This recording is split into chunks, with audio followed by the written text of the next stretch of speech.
You know, these have always been important moments for presidents to lay out where they think the country is and where it needs to go. That's why it's so important to him. That's why he takes such ownership of the State of the Union, both in terms of the words and the types of policies that he wants us to develop. It's a pretty great moment in our democracy. This is that, you know, all three branches of government are in the same room.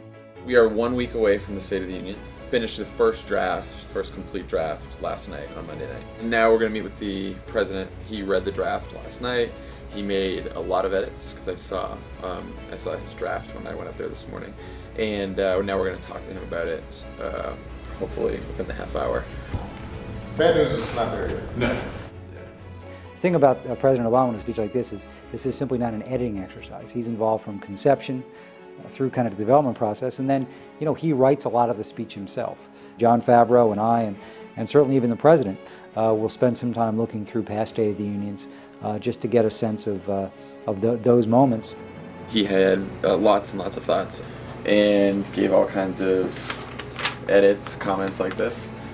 Cody and I are now rewriting, reordering, re-editing. You know, in a typical set of remarks, we have a basic message we want to get across. In this, we have a basic message we want to get across that also incorporates every facet of the American economy, our values, and our foreign policy. So it's a little more complicated. In a sense, you develop a lot of policies that will be in the budget and proposed, and in a sense, the ones that make the State of the Union are a little bit like the players that make the all-star team. It's exciting to see all of the ideas that he has chosen to put forward, all sort of in prose, and to see how much new stuff and new ideas he has. You know, he really wanted us to focus on those types of economic policies that could have a tangible effect over these next few years in getting more Americans back into the top of high-paying, durable jobs that last.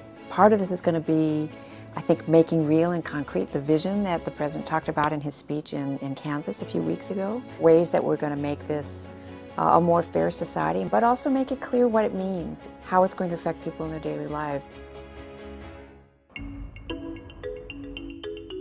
The speechwriting team is extremely busy this time of year. At the end of the day, their job is to kind of weave it together according to the president's direction, but then he takes it and makes it his. Discussions about what he thinks the structure ought to be, the types of policies he'd like to be in there. You know, he's driving that process. We're making progress. I think the basic. It's exciting to see it go from, you know, a hodgepodge of interesting ideas based on a vision that the president has presented to us, to something which articulates so clearly direction. We'll go to all of the policy folks, the economic team, folks who do energy, foreign policy, national security folks, the research department, who they vigorously fact-check it, the new media folks who will do an enhanced version online, people handling who's going to be in the First Lady's box. We like to highlight the people who are going to be mentioned in the speech to sort of actually put a face to these policies. So the reason they get mentioned in the speech is to give reality and humanity to the policies that we're suggesting. And it's nice to have them there to make a really concrete connection. They're sort of representative of America. The big things that we could get done together as a country are going to be the common sense, bipartisan things you're going to hear the president talk about in the State of the Union on manufacturing, on energy, on building skills. These are common sense, good ideas that could help create jobs right now. I would just humbly encourage people to listen to the ideas.